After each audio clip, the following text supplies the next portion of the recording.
السلام علیکم ګرانو قدرمنو اوریدونکو ښه راغلاست افغان میډیا دا وخت تازه او پر وخت خبرونه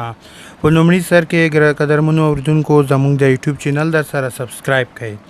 په ختیځ کې د طالبانو د شکایتونو اوریدو او د ملکي تلفاتو د مخنیوي کمیسیون د لغمان ولایت د یو شمېر اوسیدونکو ستونزې له نږدې واورېدې د لغمان د اطلاعات او فرهنګ رئیس مولوي عبدالنور رسولي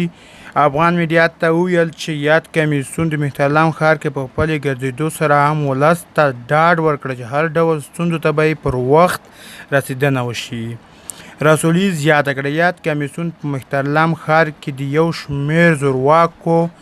څخه د هغه ځایونه چې په زور سره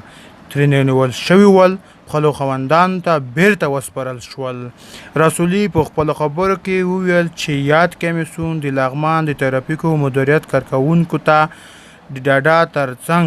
خپلو دندو ته د بیرته ستنېدو سپارښتنه وکړه. ګرانو قدرمنو اوریدونکو دا و تازه او پر وخت خبر افغان میډیا چینل در سره سبسکرایب کړئ او خپل ملګرو سره هم شریکوئ.